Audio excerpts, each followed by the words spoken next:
ఓం శ్రీ గురుభ్యో నమః. ఓం శ్రీ మాత్రే నమః. శుక్రగ్రహం. శుక్రుడు కర్కాటక రాశిలోకి సంచారం చేయటం జూన్ 8వ తారీఖు నుంచి పునరుసు నక్షత్రమైన కర్కాటక రాశిలో సాయంత్రం 5:43 నుంచి పునరుసు నక్షత్రంలో గురు నక్షత్రంలో శుక్రుడు కర్కాటక రాశిలో సంచారం చేయటం జరుగుతుంది. అంటే జూన్ 8వ తారీఖు నుంచి జూలై 4వ తారీఖు వరకు కూడా శుక్రగ్రహం కర్కాటక రాశిలో సంచారం చేయటం వల్ల ఎలాంటి ఫలితాలు జరుగుతాయి? శుక్రుడు సుఖాన్ని, భోగాన్ని, సౌఖ్యాన్ని, లగ్జరీని ఇచ్చే గ్రహం శుక్రగ్రహం. అలానే ద్వాదశ భావాల్ని మన బర్త్ చార్ట్ అనాలిసిస్ చేస్తే సప్తమ భావకారకుడు ఎవరు అంటే శుక్రుడు. ఒక రకంగా సంతానానికి కారకుడు గురువైనా ఒక 20% సంతానానికి కూడా కారకత్వాన్ని వహించే గ్రహం ఏంటంటే శుక్రగ్రహం. అంటే జస్ట్ సపోర్ట్, అంటే ఆపద్ధర్మంగా. అలాగా వివాహం జరగాలిగా, వివాహం జరిగితేనే సంతానం కలిగేది. శుక్రుడు లగ్జరీ లైఫ్ని ఇస్తాడు. అంటే గురువు ధనాన్ని ఇస్తే అనుభవించే శక్తి గల గ్రహం. అనుభవించాలిగా మనం. కొంతమంది డబ్బులు ఇచ్చినా కూడా అనుభవించలేని వ్యక్తులు చాలామంది ఉంటారు. అలానే జీవితాంతం అయిపోతుంటుంది, లైఫ్ అనేది ఎండ్ అయిపోతుంది. చివరి దశలో మంచాన పడిన తర్వాత అనుభవించాలనుకుంటారు, అనుభవించలేరు. శుక్రుడు సుఖాన్ని, భోగాన్ని, సౌఖ్యాన్ని, లగ్జరీని, మూవీస్, యూట్యూబ్, సినిమా యాక్టరు, కళాకారులు, ఇలాంటి కారకత్వాన్ని గ్రహించే గ్రహం ఏంటంటే శుక్రగ్రహం. ప్రధానంగా కళత్రాన్ని ఇచ్చేది. అంటే భార్యాభర్తల యొక్క బంధం, దాంపత్య జీవితము, wife and husband relation, disputes లేకుండా బాండింగ్గా ఎలా ఉండబోతున్నారు అని తెలిపే గ్రహమే శుక్రగ్రహం అంటారు. ఇవన్నీ కూడా ద్వాదశ రాశుల వాళ్ళకి గోచారరీత్యా చెప్పబడి ఫలితాలు అంటారు. ఈ గోచారరీత్యా శుక్రగ్రహం వల్ల దాదాపుగా మనకి జూన్ 8వ తారీఖు నుంచి జూలై 4వ తారీఖు వరకు కూడా ఏ విధంగా ఉండబోతుంది అని మనం తెలుసుకుందాం. కుంభరాశి వారికి శుక్రుడు యొక్క సంచారం ఏ విధంగా ఉండబోతుంది? కుంభరాశి వారికి 6వ స్థానంలో వీరికి శుక్రుడు యొక్క సంచారం. ఇక్కడ మిత్రులు శత్రులుగా మారిపోవటం ఒకటి, ఆరోగ్యపరంగా ఇబ్బందులు కలగకుండా చూసుకోవాలి, అందరితో విరోధ భావాలు కలగటం, శత్రు వృద్ధి, దాయాదులతోటి ఆస్తి పంపకాలలో గొడవలు, ప్రతివాదనలు, భార్యాబిడ్డల మూలకంగా కూడా వ్యయ ప్రయాసలు, తలచిన ప్రతి పని కూడా ఆలస్యం కావటం. అంటే వైఫ్ అండ్ హస్బెండ్ రిలేషన్లో డిస్ప్యూట్స్ వస్తుంటాయి. అంటే తండ్రి కొడుకు, తండ్రి కూతురు, తల్లి కొడుకు, తల్లి కూతురు, వీళ్ళ మధ్యలో డిస్ప్యూట్స్ వచ్చే అవకాశాలు బాగా ఎక్కువ ఉంటాయి. కాబట్టి ఇలాంటి డిస్ప్యూట్స్ రాకుండా పెంపుడు జంతువుల వల్ల కూడా కొద్దిగా ఇబ్బందులు కలగటం ఒకటి, అబ్డామిన్ సంబంధించిన ప్రాబ్లమ్స్ ఒకటి, ఆరోగ్యం అనేది ఆందోళనకరంగా ఉండకుండా చూసుకోండి. అంటే వివాహ శుభ కార్యక్రమాలు కూడా వాయిదా పడతాయి. వాయిదా పడినంత మాత్రం మీరు మానసికంగా టెన్షన్ గురి రావద్దండి. కొద్ది విషయాల్లో కొద్దిగా శ్రద్ధ పెడితే మీకు మంచి జరిగే అవకాశాలు ఖచ్చితంగా ఉంటాయి. నేను కొన్ని పరిహారాలు చెప్పబోతున్నాను, ఆ పరిహారాలు మీరు పాటించండి. శుక్రగ్రహం అనేది మన జాతకంలో సరిగా లేకపోతే వివాహానికి సంబంధించిన సమస్యలు వస్తాయి. ఎలాగా? ఇక్కడ గోచారం వేరు, బర్త్ చార్ట్ వేరు. గోచారానికి బర్త్ చార్ట్కి లాట్ ఆఫ్ డిఫరెన్స్ ఉంటుంది.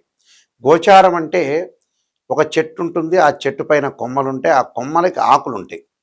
ఆకులు ఎలా ఉంటుంది? రైన్ సీజన్లో వస్తాయి, వింటర్ సీజన్లో అలానే ఉంటాయి, సమ్మర్ సీజన్లో కిందకి రాలిపోతాయి, మళ్ళీ తర్వాత ఆకులు ఉద్భవిస్తూ ఉంటాయి. దాన్ని గోచారం అంటారు. కింద చెట్టు కింద వేళ్ళు ఉంటాయి, చూసారా? ఆ వేళ్ళు అనేది బర్త్ చార్ట్. గోచారం అనేది ఏంటంటే సూచన. అంటే ఉద్యోగపరంగా కానీ, వ్యాపార పరంగా కానీ, సంతాన పరంగా కానీ, ఆర్థిక పరంగా కానీ, అలానే కోర్టు సమస్యలు కానీ, ఎసెట్స్ కానీ, వివాహ సంబంధమైన విషయాల్లో ఆ 10 రోజుల పాటు ఎలా ఉండబోతుంది, ఆ నెల రోజుల పాటు ఎలా ఉండబోతుంది, గ్రహాల యొక్క మార్పులు ఈ నెలలో ఏ విధంగా ఉండబోతున్నాయి తెలిపేదే గోచారం అంటారు. బర్త్ చార్ట్ ఏంటంటే వేళ్ళు. అంటే లాంగ్ రన్లో ప్రొఫెషన్ ఎలా ఉండబోతుంది, లాంగ్ రన్లో హెల్త్ పరంగా ఉండే విషయాలు, లాంగ్ రన్లో ఎలాంటి నిర్ణయాలు తీసుకోవాలి, మ్యారేజ్ సంబంధించిన ట్రబుల్స్ ఎలా ఉండబోతున్నాయి, మ్యారేజ్ సంబంధించిన విషయాలు, మంచి విషయాలు ఎలా ఉండబోతున్నాయి, ఎప్పుడు పెళ్ళవుతుంది, ఎప్పుడు ఆర్థిక పరంగా ఇబ్బందులు తిరుగుతాయి, రుణాల విషయంలో కానీ, నరదృష్టి కానీ, ధనము, వాక్కు, కుటుంబము, అన్నదమ్ములు, అక్క చెల్లెల మధ్యలో, విద్య యందు, అలానే వివాహము, ఆయు ప్రమాణము, లాభాలు, ఖర్చులు తెలిపేది బర్త్ చార్ట్ అంటారు. అంటే ఒక లగ్నం నుంచి మనం క్యాలిక్యులేషన్ వేసుకుంటే ఏ లగ్నంలో జన్మించారు ఆ వ్యక్తి, ఆ లగ్నానికి ఏ దశలు ఏ అంతర్దశలు కలిసి వస్తాయి, సూక్ష్మ దశలు ప్రాణదశలు ఎక్కడెక్కడ కలిసి వస్తాయి, ఏ సంవత్సరాలు బాగుండాలి, ఏ సంవత్సరాలు మనం ఎలాంటి నిర్ణయాలు తీసుకోవాలి, ఏ దశల్లో ఎలాంటి నిర్ణయాలు తెలుసుకోవాలనేది బర్త్ చార్ట్. ఈ బర్త్ చార్ట్లో కూడా 16 డివిజనబుల్ చార్ట్స్ ఉంటాయి. ఆ డివిజనబుల్ చార్ట్స్లో ఎప్పుడూ కూడా రాశిచక్రమే కాదు, రాశిచక్రంలో తెలియని విషయాలు, ఒక అమ్మాయి జీవితం కానీ ఒక అబ్బాయి జీవితంలో వివాహం ఎలా జరగబోతుందని తెలుసుకునే ముందు ఒక రాశిచక్రంలో విషయాన్ని తెలియదంటే D9 చార్ట్ను చూస్తారు. రాశిచక్రాన్ని చూడాలి, నవాంశం చూడాలి, భావచక్రం చూడాలి, దశలు అంతర్దశలను అనాలిసిస్ చేసి భార్యాభర్తల యొక్క సంబంధ బాంధవ్యాలు ఎప్పుడు పెళ్ళవుతుంది, ఎలాంటి డిస్ప్యూట్స్, ఎలాంటి బాండింగ్ ఉంది అని తెలుసుకోవటానికి మనం ఈ డివిజనల్ చార్ట్స్ చూస్తాం.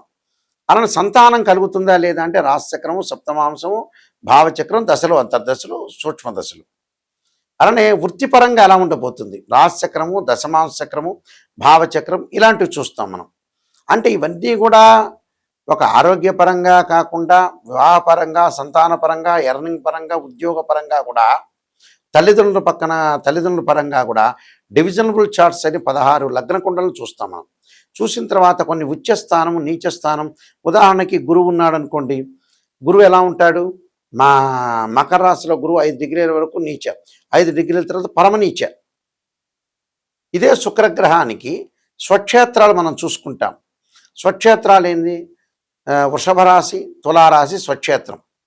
శుక్రుడికి ఉచ్చస్థానం మీనం, దానికి సప్తమ స్థానమైన కన్యారాశి నీచస్థానం అంటారు.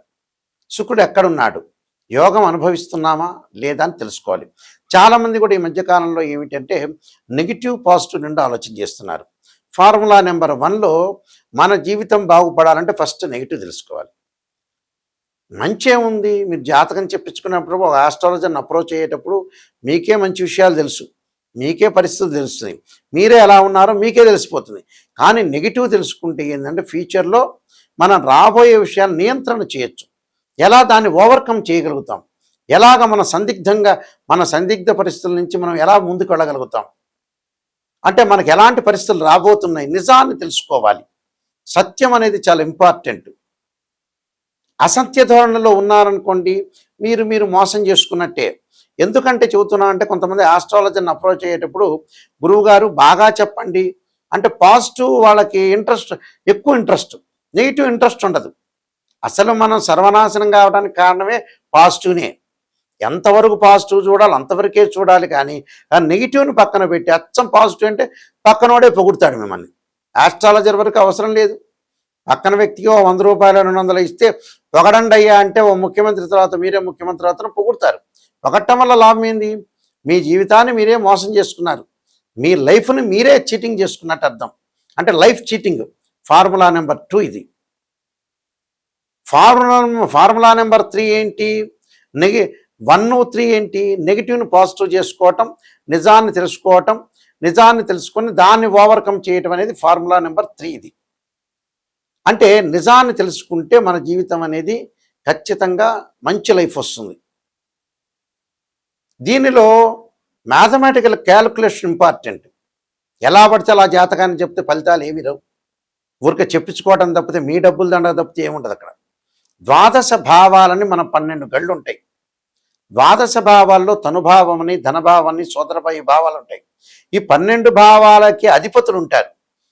అంటే తనుభావానికి అధిపతి రవి, ద్వితీయ భావానికి గురువు, తృతీయ భావానికి కుజుడు, చతుర్థ భావానికి చంద్రుడు బుధుడు, అలానే పంచమ భావానికి గురువు, అలానే షష్టమ భావం అంటారు రోగాలు, శత్రువులు, రుణాలు తెలిపేది. పంచమ భావం సంతానం, తృతీయ భావం సోదర భావం, పంచమ భావానికి గురువు అధిపతి, అలానే షష్టమ భావానికి శని కుజులు అంటే రోగాలు, శత్రువులు, రుణాలు. సప్తమ భావం అంటే వివాహం, కళత్రకారకుడు శుక్రుడు అని అర్థం ఆ భావానికి. అష్టమ భావం ఆయుష్ భావం, శని ఎలా ఉన్నాడు. అలానే భాగ్యస్థానం అంటారు, భాగ్యభావం అంటారు. అంటే భాగ్యస్థానం ఎలా ఉండబోతుంది అంటే భాగ్యస్థానంలో గురువు అంటే రవి గురువును చూడాలి. అలానే దశమ భావం రవి బుధ, అలానే గురువు శనులు. లాభస్థానం గురువు, వ్యయస్థానం శని. అంటే ఈ భావాలన్నీ కూడా మనం అనాలిసిస్ చేయాలి. భావాధిపతులు అంటే ఏంటంటే ఇంటి ఓనర్స్. అలా రాస్యాధిపతి వేరు, భావాధిపతి వేరు. రాస్యాధిపతి అంటే ఏమిటి? మీరు ఒకళ్ళు మేషలగ్నంలో జన్మించారు. మేషలగ్నంలో జన్మించేస్తే ఆ మేషలగ్నంలో జన్మించారంటే వాళ్ళకి ఆ లగ్నం అంటే తనుభావం. ఆ భావానికి అధిపతి రవి. మేషలగ్నానికి అధిపతి ఎవరు? రాస్యాధిపతి కుజుడు. అంటే కుజుడు ఎవరంటే బిల్డరు. తనుభావాధిపతి ఎవరు అని అంటే మన రవి. రవి అంటే ఏంటంటే ఆ ఇంటి ఓనరు. రాస్యాధిపతి అంటే బిల్డర్. అంటే బిల్డర్ ఇక్కడ ఇంటి ఓనర్ ఎవరు? రవి. ఆ బిల్డింగ్ కట్టేవాడు ఎవరు? కుజుడు. దానిలో ఏదైనా బుధగ్రహం ఉందనుకోండి టెనెంట్ అని అర్థం. అలా భావాధిపతుల్ని అనాలిసిస్ చెయ్యాలి, డివిజనబుల్ చార్ట్ చూడాలి, మ్యాథమెటికల్ క్యాలిక్యులేషన్ వేయాలి, నిజం తెలుసుకోవాలి. అప్పుడు మనం పర్ఫెక్ట్ ఆస్ట్రాలజీ పరంగా మనం తెలుసుకున్న వాళ్ళం అవుతాం. నేను కొన్ని ఆస్ట్రాలజీ సంబంధించిన బుక్స్ రాశాను. మేము వంశపారంపర్యంగా చెప్పేస్తాము. అలానే మా నాన్నగారు కూడా శ్రీశైల దేవస్థానంలో ప్రధాన పురోహితులుగా పనిచేశారు. ఆయన కూడా ఇంటర్నేషనల్ ఆస్ట్రాలజీ మెంబర్ ఆయన. అయితే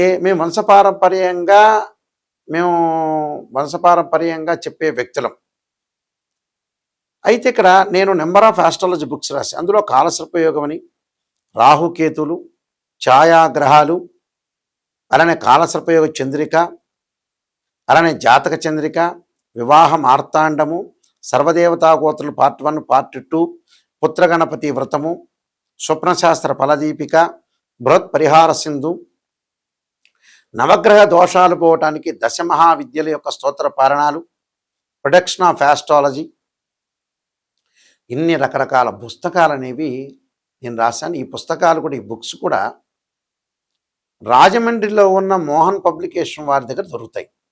ఈ పుస్తకాలు మా దగ్గర కూడా దొరుకుతాయి.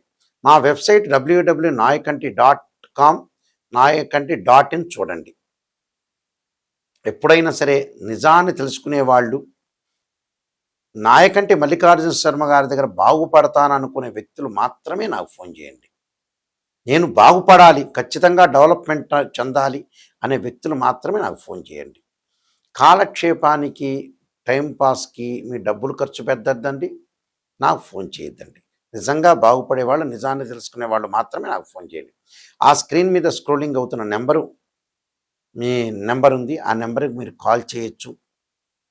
కాల్ చేసి నిజాన్ని తెలుసుకొని ముందుకు వెళ్తే మీకు మంచి జరిగే అవకాశాలు ఖచ్చితంగా ఉంటాయి. అయితే ఇక్కడ శుక్రగ్రహంకి ఖచ్చితంగా ఒక పరిహారం అనేది ఉంటుంది. శుక్రగ్రహం అనేది మన జన్మజాతకంలో బాగా లేకపోతే బర్త్ చార్ట్లో 6, 8, 12 స్థానాల్లో శుక్రదోషం అంటారు. అంటే వివాహపరంగా కొన్ని ఇబ్బందులు కలిగే సూచనలు, డిస్ప్యూట్స్, బాండింగ్ రావటం. శుక్రగ్రహం వాళ్ళ జన్మలగ్నం నుంచి 6, 8, 12 స్థానాలు శుక్రదోషం ఉండకూడదు. అలానే శుక్రుడు రాహువుతో కానీ, కేతువుతో కానీ, కుజుడితో కానీ, శనితో కానీ కంజంక్షన్ కాకూడదు.